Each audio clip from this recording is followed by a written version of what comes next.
Oh, wow. This was a huge one, Ryan. And we're back on Listen Up Maryland, Phil Becerra, Ryan Renner, and I cannot wait to talk about this game. This was arguably, Ryan, the best performance that the UConn women has had since we've started recapping these games and since the season started. I don't know where to start first. First, I want to shout out to the announcers on Fox today. They did an incredible job. A lot of notes I took down was in part due to them, a lot of good statements made by the Fox announcers. I want to shout out to Fox Sports just in general, Ryan, for them putting the game on this weekend so we could finally tune in and watch it. National televised, huh? And I think I looked at the schedule. I think the UConn Huskies are now on the schedule again for next weekend on Fox. So as you're starting to see, I think that a lot of people, we already kind of figured that they were an elite team. They were for real. But now today, Ryan, I was like, man, I was wrong. Ryan was wrong. We can't wait to see. We'll start it off with Ryan Renner to see what he has to say. Why? Because Ryan had the Tennessee Volunteers winning this ball game.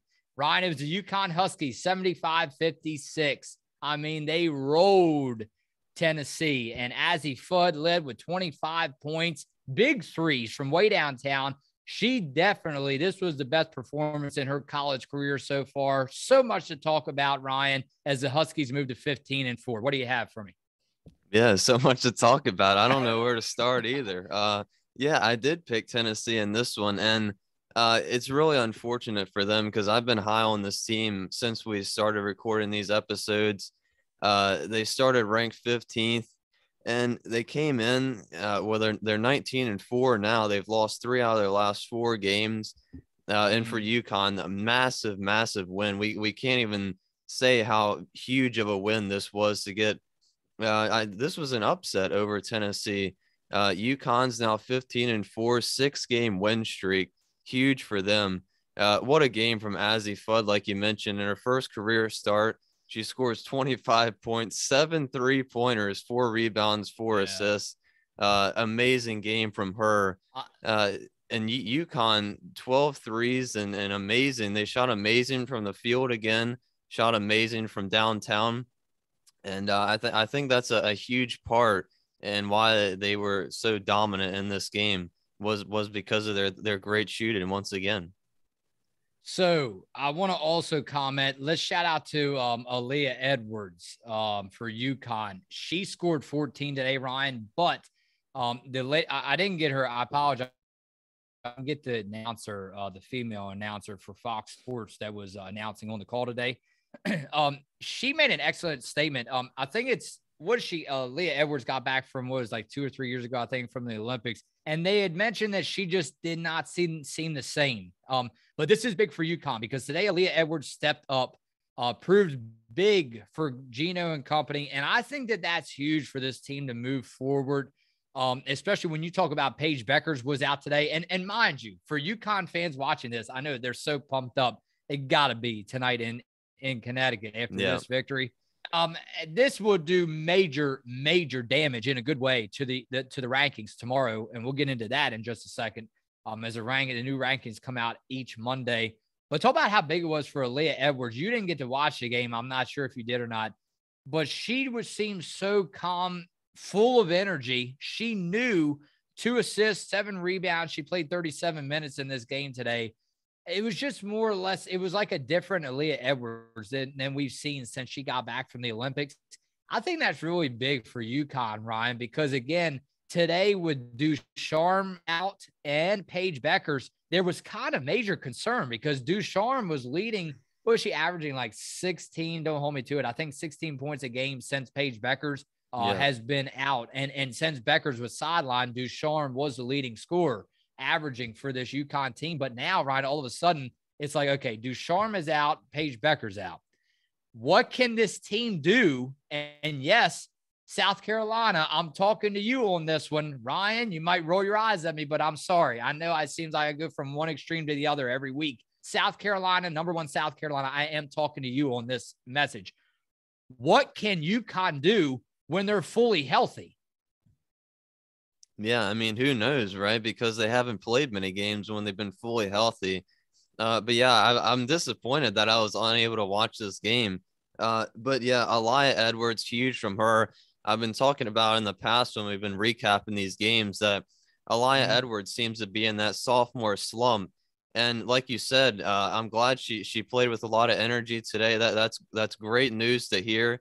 But it seemed like throughout these games this season so far, she hasn't really played with a lot of energy. She hasn't been shooting the ball well. But you know, a great game from her, like you mentioned, 14 points. And I saw where Ducharme was out. And I knew that wasn't good news, but it's amazing how, Paige Beckers went out, Ducharme stepped right in and led the team in scoring. And then Ducharme out today, and Azzi Fudd leads the team in scoring. It's amazing what these freshman guards do for this UConn team. And yeah, great shooting performance from UConn. But it seemed like at halftime, it was a close game.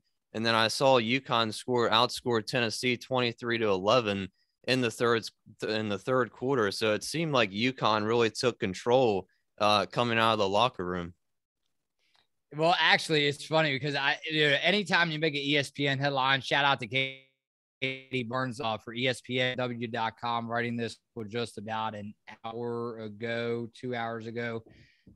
It was headline, Ryan, freshman Azzi Fudd scores 25 to help number 10 UConn women's hoops pass number 7 Tennessee. And look, basically my question was answered. I scrolled down to the bottom of the article and it goes, Fudd says we're going to be a nasty team when with everyone healthy. Fudd says so. Man, I tell you, it was again. I was wrong. You were wrong. We admit it. But man, how amazing is it, man, to see this team come together earlier than expected? Because I told you to dust your glass slippers off maybe around late February, early March once the tournament gets underway. But hey, man, I mean, oh man, I can't. You said it right. I really have no words. I saw UConn out of the gates early in this game, and Tennessee had that lead early in the first quarter, and I don't think UConn ever looked back after they took the lead. Ryan, I think it was like 9 minutes or something like that in the first quarter. But I tell you, Ryan, it was all good. It was and again, UConn's defense. Talk about UConn's defense. It was all that Tennessee could do after halftime to score the first points of the game, to get back on to get the Volunteers rolling again.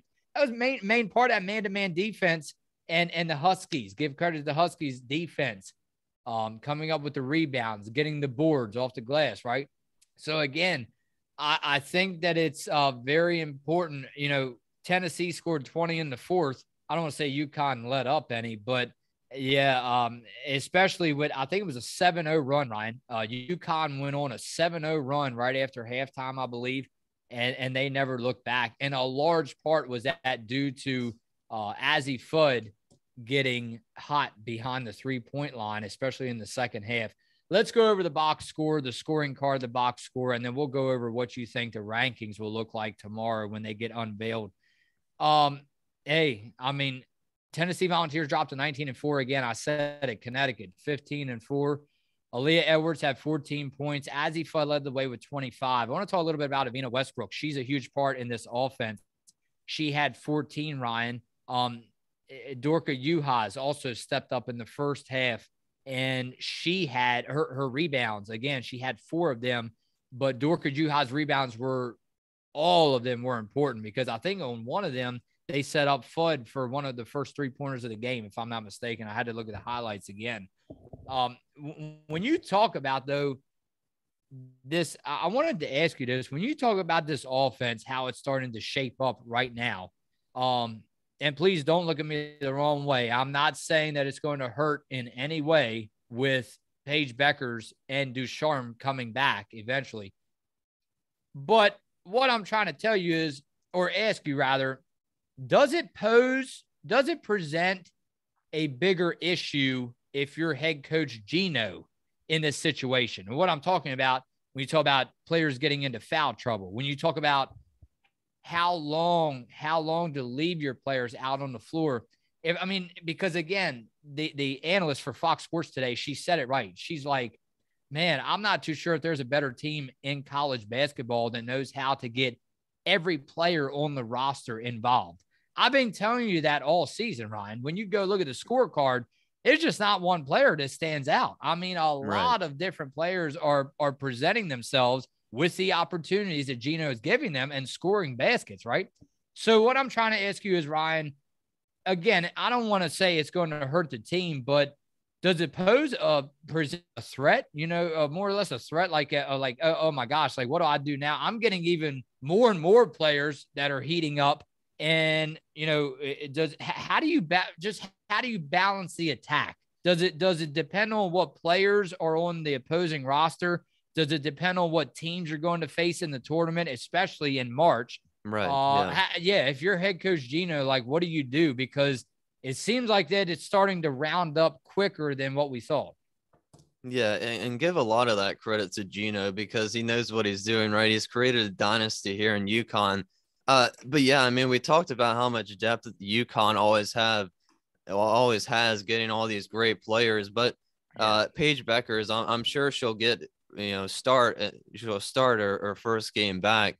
But she might be on a minutes count. I'm not too sure. But yeah, With I mean, the injury, yeah. yeah, with Ducharme and Azzi Fudd, they might keep switching spots on and off the bench. And that goes for a Vina Westbrook as well. I think she played 24 minutes off the bench. Yeah, 24 minutes off the bench. Yeah. And she scored 14 points. So, yeah, I mean, when you have somebody like a Vina Westbrook coming off the bench and playing 24 minutes, that just goes to show how deep this UConn team really is. And there's not a lot of teams that you can say that about in college basketball. South Carolina is probably one of the only other teams. They've looked like the top team all season long, but I don't really think it'll affect now the UConn question that is, much. now I never thought we'd be saying it this soon, but you mentioned South Carolina, the top team all season long. But now the big question is, are they? Are they? Because you and I talk about once you get to the next level of the season, which is the postseason, it's a whole different ballgame. Yeah, and I think South Carolina still is, but this is a huge win for UConn. But I still think they have a long way to go. They need to keep composure. This was a great win at home against Tennessee. They got a 6-game win streak, and we talked about their schedule coming up. It's all in conference games in the Big East, so it shouldn't be too hard to be able to win out, to go undefeated in the Big East, and yet again win another Big East title. And that would be huge for this team because they go on a huge win streak to end the season, Big East champs, and then go into March Madness, hopefully getting Paige Beckers back, and they should be riding a very big win streak. So all those things would add up, have a lot of momentum going into March Madness. So at this point, who knows what could happen for this UConn team, but huge win today against Tennessee. Yeah, again, huge win. It was 32-25, I believe, 32-25 halftime. And then again, credit that defense for Connecticut because they only allowed 11 points, Ryan, in the third quarter. And Connecticut ran away with it in the third with 23 points. It looked like there in the fourth quarter, Tennessee may have, they were down by 13, I believe. It looked like they had gone on a run to get back in the game, but fourth quarter, they put the ball in Azzi Fudd's hands. She could not be stopped. Let's go over, aside from Azzi Fudd and the Huskies, let's go over the scorecard really quickly for Tennessee. It's good. Again, the announcers on Fox pointed this out. I'm glad they did. Jordan, aside from Jordan Horston, Ryan, guard for Tennessee, scored 26 points. Give her credit for them 26. A great performance from her. And then you had 11 points from Ray Burrell. Burrell. I'm sorry for saying that wrong. But that today at the XL Center, you had 0 players that scored double digits in points from Tennessee. That's not going to get the job done when you're facing not only a Connecticut team, but any team that's putting up a total of 75 points on you in college basketball. Yeah, if you want to beat a team like UConn, especially even if they're not fully healthy, you need to shoot the ball well and play great defense. And Tennessee did none of that today. Really rough last couple of weeks for Tennessee. They were ranked 4th and 5th. A couple losses sent them down to 7. And now with this loss, they'll probably move outside of the top 10 for the first time since December. But really rough shooting performance for Tennessee today. Only shot 29% as a team, shot 3 of 15 from downtown. And look at their starters, like you mentioned. Alexis Dye, 0 from 5 from the field, 1 point. Tess Darby, 0 for 4, 0 points. And Jordan Walker, 0 for 7, 0 points. So really rough game for Tennessee. It's been a rough past couple of weeks, losing 3 of 4 games. So, hopefully for Tennessee and their fans, they can regroup from this loss, get the losses out of the way early before the March Madness tournament. But they're going to have to bounce back in a big way so they can get some momentum back for the tournament. Well, and you have to remember that Tennessee, I'm seeing here forward, Kayan Green tore her ACL on January 23rd. According to Kelly Harper, head coach for Tennessee, she did comment, I guess, after the game, and she said that you can't have mental lapses against a player like Fudd. And she's right, because I think Tennessee's defense puts so much focus into the paint, Ryan. If you would have saw the game, you have to watch the highlights after this episode. Yeah. There were, the 3-point, your jaw will drop. It really will, because a lot of the 3-pointers made from Connecticut, they were wide open threes. I mean, they had probably time to bounce the ball 2 or 3 times before they even got the shot up. So that's how wide open Tennessee left the Huskies on the outside perimeter looking in from way downtown. That's what you get, when you have, like Kelly Harper said, against especially great players like Fudd. And that's shocking to me because, for Tennessee, obviously they lost Green on January 23rd, but it just didn't, they looked out of place. And I'm surprised that Connecticut had that many open 3-point shots, but they did. We're not going to complain about that, huh? As they have the next game coming up. Next game coming up pretty soon. I guess let's just, instead of going over the top 10 or top 5 like we do, let's just focus again specifically on Connecticut. What will this do for Connecticut? How many spots will they move up come tomorrow when the rankings come out? My prediction, I'll say, man, it's tough. I mean, because this was a huge one. I know Tennessee will probably drop. I want to say, Ryan, that Connecticut moves up to, I'll go to 7. I think number 7 may be a little too much. I'll say number 8. Let's go with number 8. Yeah, I think they're going to move up to 7 because I went over the top 10 before we went on. NC State lost this week, and also Indiana lost as well. And then, of course, with UConn beating Tennessee. So I think those 3 teams, I think Tennessee will drop down from outside the top 10, like I mentioned. But I think NC State and Indiana, I think UConn will overlap both of those teams. And, of course, they beat UConn. So or they beat Tennessee. So I think UConn should move into that 7 spot. So UConn's looking pretty good, and we'll have to see for the rest of the teams. And like I mentioned, South Carolina still only 1 loss. They've looked like the number 1 team so far, but UConn 6-game winning streak, a lot of momentum for UConn right now. A lot of momentum it is. Head coach Gino smiling in early February. A lot of smiles in Connecticut, Ryan, as the next game comes against Villanova on February 9th. And I'll see you for that recap. Ryan, I will also see you for the the actual preview for the Super Bowl coming up. And then we'll also go over the NFL honors. If we get an opportunity, credit Austin Anita always for all of his hard work on this podcast. And of course, you doing the thumbnail pictures and everyone viewing these episodes. We appreciate you. Thank you. And Ryan, I'll see you for that Villanova, Connecticut recap.